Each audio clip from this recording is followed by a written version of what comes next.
Welcome to my page, my website, jayaudiolab.com. This is my enthusiast website that will bring you closer to me and my journey with some of today's best audio components. Hundreds of pictures of all the systems that I have owned. Under the membership plans, there will be 3 plans to choose from. These memberships will have raw, uncut video with my unfiltered opinion on just about everything that enters my room. You will see many behind the scenes videos, plus updated lists of amplifier rankings, speaker rankings, preamplifier rankings, and much more. In short, jayaudiolab.com will give you an intimate look at what goes down in my lab that you cannot get anywhere else. Join the fun and see you there. All right, guys, welcome back. The shootout is about to take place. It is Saturday afternoon, and I have the pleasure of having Carlos here, who owns the Gryphon Essence and Magical A5s, along with the Essence preamplifier and the MSB discrete DAC. So he has a pretty well-rounded system. And then, of course, Oz from Let There Be Sound. He has a YouTube channel. Check it out when you have a chance. Good news, Oz, right? We got the cartridge. We do have the cartridge, as a matter of fact. So finally, so you guys understand, I finally got the cartridge that I've been waiting for over 3 months now. So we have the MySonic Labs Gold cartridge, okay? Yep. Originally, I was going for the model below it. I can't remember. I don't know the model. I remember the model, but I ended up just going with the model above it. Yep. I believe the current MSRP is $8,900. Okay. And they are holding it in their hands. They both have turntables. They know turntables in and out. I don't. And so I was telling them just now that I have no idea what I have in here. Like I just have it in my hands, and they're the ones that are giggling looking at it because, you know, it's a special piece, I suppose. I don't know. I haven't heard it. But what I want to say is, in the near future, sooner than later, I am going to have Oz here in my room, setting up the turntable, and finally, introducing this whole one of the best on analog. I can tell you that. There you go. He's been in my house too, so he's done it. Set up turntable set up for him, for Carlos as well, and I'm a 80-20.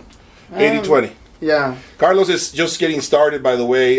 He's had digital, but never at the level of MSB. So right now, he's pretty much submersed in the experience with MSB. He's had inferior DACs in the past, nothing at that level, right? You could pretty much, agree to that, right? Oh, yes. So he came into my room several times. He met the MSB. He's met the DCS here. So he finally... Gryphon. He met Gryphon because of me.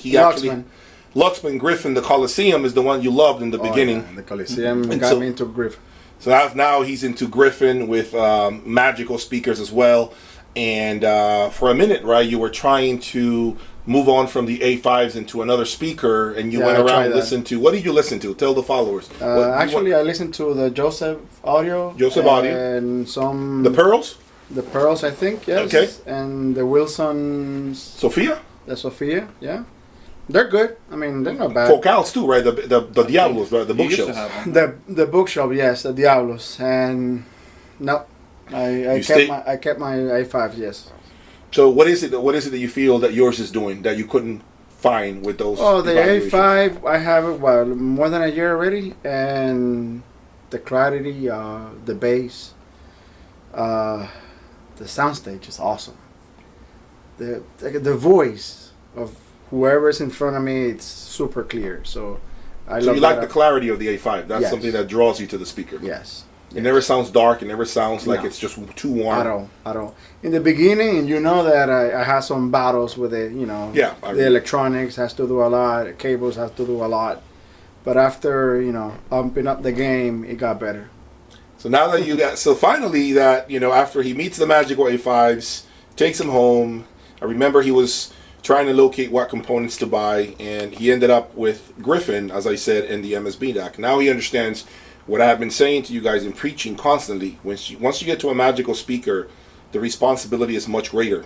You guys need to forget about shortcuts, forget about using lamp cords as power cords. That's no longer acceptable, right? And I think he was pretty frustrated when he reached out to me because he was like, man, it's just the speaker is, it's just a little too much for me at times. And, now he's at this, right now he's at that stage where he's looking for cables essentially now, right? He's looking to finish off the system because he likes the Gryphon Essence, which is why the Essence, we got to thank him. He brought the Essence here because I wanted to make that happen for you guys because you guys were awesome, by the way, on the last video, the shootout that I had. And so we felt that the Luxman was the great representative of the first shootout, right? Out of the three that we had, we felt the Luxman would be the great one to go up against the Essence, which I rated in the past as perhaps the best amplifier under 30K, the Essence, right? Yep. And so we are here now, and we are going to listen for the next, 2.5 hours maybe. Oz brought some reel-to-reel too. So we're going to introduce some reel-to-reel in my room for the first time. I've never heard reel-to-reel in my room. So he's going to do all the work here to connect that reel quick, and we're going to hopefully listen and record some content for you guys to understand. I have no idea what to expect. I've never heard my system with anything else. I've never heard my system with anything else, right, besides digital. Yeah. So I'm pretty excited to hear that reel-to-reel machine in here and just listen to it and see what it does and how the presentation changes. If there is a different feeling to the presentation, if maybe I'm able to easily identify how digital really is, and analog being just a lot more warmer and perhaps more organic, more natural. Who knows? I don't know what to expect.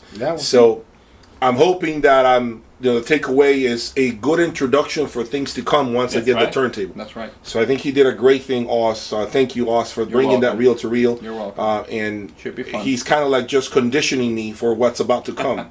He's getting me prepared for that. I've been telling you to get vinyl for a long time. So yeah, these two guys have like a huge vinyl collection, they know their music like no other. So when they come into my world of digital in my system, they come to listen to a different reference point, right? But the great thing about it is at the end of the day, it's all music. So it's more like choose and pick what really checks your boxes and what really engages you and connects you to the presentation. There isn't really any wrong or right. I'm glad now you're listening to MSB, a higher end DAC, and have an idea to compare. Although there were nights in which you told me, man, this MSB sounds amazing, and I haven't been able to get off the couch, and I really don't want to change vinyl right now. I don't want to get up to change vinyl right now. Like, it's just sounding incredible to just go click, click, click, click, next song. And so he's appreciating the convenience factor of just doing the push play, right? Next, and next, and next, and not having to get up. So I think it's great to see you. And also understand the next level of digital. It's not like what you were listening to. Because you for a long time told me you thought it would be just kind of the same, just more of it. More of what you had at that cheaper price point that you had. But now you realize it's a whole different ball game when you get to the next phase in the digital world. Which I already told you, you need a music server. That's later. He's not using, what are you using right now to stream? It's a render from MSB too. Okay, but you're using a Rune, right? I'm using Rune. Oh, he's using Rune. So he doesn't really have a music server right now. No. And I have a NAS. Yeah. And it's connected to the discrete. Yeah. Okay. All right. So the reason for the video was because we are trying to debate how we should do this video, how we should do this comparison of the Essence against the Luxman. Okay. Right now, my biggest debate, and maybe we could talk about this: should we use the Boulder 3010 preamplifier to drive both line stages, to drive both amplifiers, or should we say, you know what, scratch that, let's go DAC direct into the amps so there's nobody's favoring anything? Because, a lot of my viewers, a lot of you guys actually were telling me, well, you're using a Boulder preamplifier that's pretty much ready for Boulder gear. The right way of doing things is to have a full Gryphon against a full Luxman setup, right? Which makes sense. Right. But in reality, we don't have all those components, right? So we have to try to figure out what makes it a fair comparison. Is it using the Boulder 3010, which really doesn't favor the Luxman or the Essence at all? It's a different brand. Right. Or should we just say, you know what? Let's just grab the DAC, go out of the DAC into the amps, and forget about the preamp. A lot of people do that. That way we eliminate one more component, one more variable from the mix. What do you guys think? What's your take? Should we do the 3010? Because maybe the 3010. Because here's my argument for using the 3010. My argument is, it's a amazing preamplifier. Right. It'll probably make any amp sound like you'd never hear it at home otherwise, right? Because of the preamp. But their argument is why, you know what, although we get it, we don't know if there might be minor incompatibilities with one amplifier that might not be so evident with the other amplifier. Maybe it might be skewing things a little bit more and favoring one amplifier more than the other. What do you guys think? I think I agree. I think if we can go direct from the DAC, we probably keep the variables to a minimum. Because we don't want that question mark at the end after doing all this work, and then people will say, well, you used a boulder, and the boulder's going to play nicer with the Gryphon over the Luxman. So maybe that's the way to kind of eliminate that out of the way and just go direct from the source to each amplifier. I agree. Okay, so we agreed on DAC direct. Okay, so we're now going to use a Boulder 3010 on this next exercise, next comparison. Now, the next question I have for you guys is, on the last round of comparisons, I went straight into the wall. Okay, I didn't use any power conditioner. Right. I was using a stock power cord. You can show them. Yeah, we're gonna keep the power cord stock. Right. So we're gonna keep. So the amps are gonna be sitting on the same shelf, same platform. Right. In this case, whatever that is, where you'll see the Luxman. Okay.